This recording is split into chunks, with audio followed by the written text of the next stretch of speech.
राजधानी दिल्ली में जिस तरह से क्राइम बढ़ रहा है, दो तरह का क्राइम है। एक क्राइम वो है जो गुस्से में आकर गलती से हो जाता है और एक क्राइम वो है जो आदतन चल रहा है। और ये क्राइम सबसे ज़्यादा खतरनाक है। दिल्ली के रोहिणी में एक मामला सामने आया है जहां एक ऐसा शख्स पकड़ा गया जिसने पहले 9 वारदातों को अंजाम दिया। चोरी की, छीना झपटी की, मोबाइल झपटे, तमाम तरह के आरोप उसके ऊपर हैं। लेकिन फिर वो छूट गया और बाहर आने के बाद उसने अपने नशे की लत पूरी करने के बाद एक शख्स अमरनाथ यादव को चाकू मार दिया। वहीं उसके दूसरे दोस्त को भी घायल कर दिया। 2 लोगों को गिरफ्तार किया गया है। रोहनी जिले के सेक्टर 23 इलाके में पेट्रोल पंप के पास 16 फरवरी की शाम एक वारदात हुई जिसने पूरे इलाके में दहशत फैला दी। एक मैदान के अंदर जहां पर एक युवक का शव लथपथ पड़ा मिला, उसकी चेस्ट पर चाकुओं से काफ़ी वार किए गए थे। सूचना मिलते ही बेगमपुर थाना पुलिस मौके पर पहुंची। घायल को तुरंत संजय गांधी हॉस्पिटल पहुंचाया गया जहां डॉक्टरों ने उसे ब्रॉड डेड घोषित कर दिया। मृतक की पहचान अमरनाथ यादव के रूप में हुई। उसके साथ मौजूद श्रीराम यादव भी घायल हुआ था। दोनों को चाकू मारा गया था और उनका मोबाइल फ़ोन लूट लिया गया था।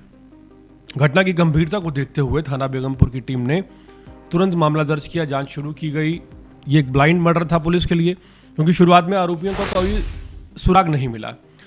पुलिस ने घटनास्थल को सील कर मोबाइल क्राइम टीम और एफएसएल की टीम को मौके पर बुलाया और मौके से अहम साक्ष्य जुटाए गए। आसपास के जो रेहड़ी पटरी वाले हैं या दुकानदार हैं, कबाड़ी की दुकान वाले हैं, इनसे पूछताछ की गई।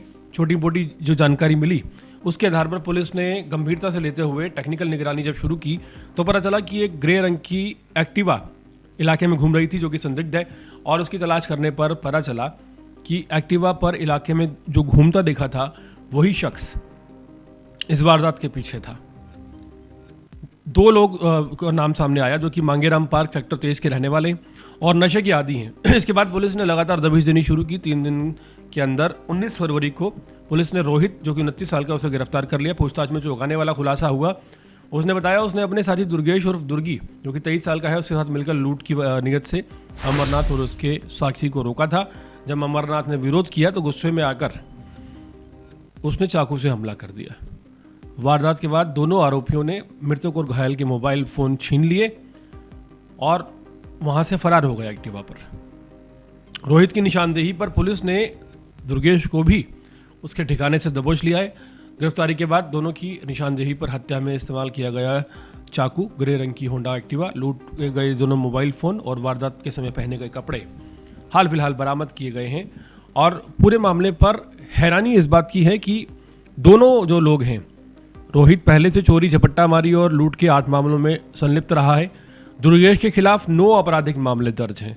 दोनों इलाके में आपराधिक गतिविधियों में कुख्यात माने जाते हैं और नशे की लत के लिए अक्सर लोगों के मोबाइल छीनते हैं, चोरियां करते हैं, इस तरह की वारदातें करते हैं। महज 72 घंटे के अंदर इन लोगों को पकड़ तो लिया गया, लेकिन तब तक एक शख्स की जान जा चुकी थी। अमरनाथ यादव अब इस दुनिया में नहीं है और उनकी मौत हो चुकी है। दूसरा शख्स बुरी तरह से घायल है। ये जो मौत है, इस मौत का जिम्मेदार कौन है? एक बार ध्यान से सोचिए। क्या इस मौत का जिम्मेदार वो कानून का ढीलापन नहीं है जिस वजह से 9 बार भी एक ही वारदात करके अपराधी खुला घूम रहा है? अगर 9 वारदात करने वाला अपराधी खुला घूमेगा तो वो किसी आतंकी से कम नहीं है दिल्ली में, जो किसी की भी हत्या कर देगा मोबाइल छीनने के लिए। लेकिन इस तरफ किसी का ध्यान नहीं है। इस तरह के गंभीर मैटर हम पिछले कई दिनों से उठा रहे हैं। हम बाकायदा अपनी हेडलाइन में मेंशन करते हैं 29 केस, 25 केस, 20 केस, 10 केस। क्या इन लोगों को लाइसेंस दे दिया गया है न्यायालय की तरफ से या सरकार की तरफ से कि जितने मर्जी लोगों को मारेंगे? क्यों नहीं हमारे यहाँ एक लिमिट सेट होती कि 2 या 3 केस के बाद इन लोगों की रिहाई ना हो पाए, या फिर कम से कम कोई ऐसी सजा दी जाए कि दोबारा इस तरह का क्राइम ना करें। सोचिए, जिसको आदत हो जाएगी क्राइम करने की और उसे पता है उसे एक दिन जेल जाना है, उसे क्या कानून और क्या सरकार और क्या प्रशासन का डर।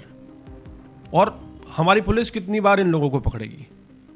आप सोचिए, कभी ऐसा भी रहा होगा किसी पुलिसकर्मी ने एक ही शख्स को 10 बार पकड़ा।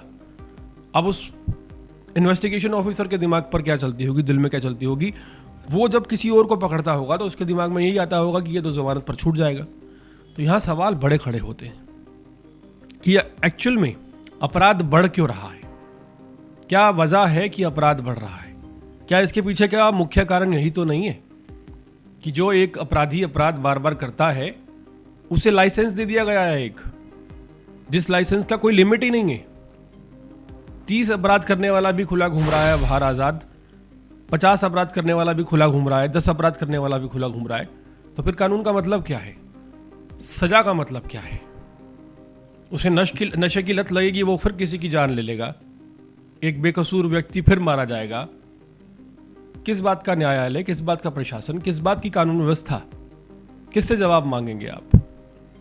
आज एक शख्स जो मारा गया है रोहिणी में, अमरनाथ यादव, क्या यह जिंदा ना होता अगर ये शख्स सलाखों के पीछे होता, या इसे कोई ऐसी कठोरतम सजा दी गई होती कि अगली बार झपट्टा मारी करने से पहले सोचता। सोचिए, इसने चाकू मारा, मोबाइल छीना और मरता हुआ छोड़कर चला गया। नो केस होने का फायदा क्या हुआ? ये एक बड़ा सवाल है। ऐसे लोगों पर 9-8 केस हैं जिन पर इन केसों का पुलिस का इनको 9 बार पकड़ने का या जेल भेजने का क्या मतलब है? क्या मतलब है? ये बड़ा सवाल है। और अगर कोई मतलब ही नहीं है तो फिर ये हमारे साथ एक धोखा है। कानून के नाम पर हम मूर्ख बन रहे हैं और लोग मर रहे हैं। इससे ज़्यादा कुछ भी नहीं। पूरे मामले को किस एंगल से देखते हैं, कमेंट सेक्शन में ज़रूर बताइएगा।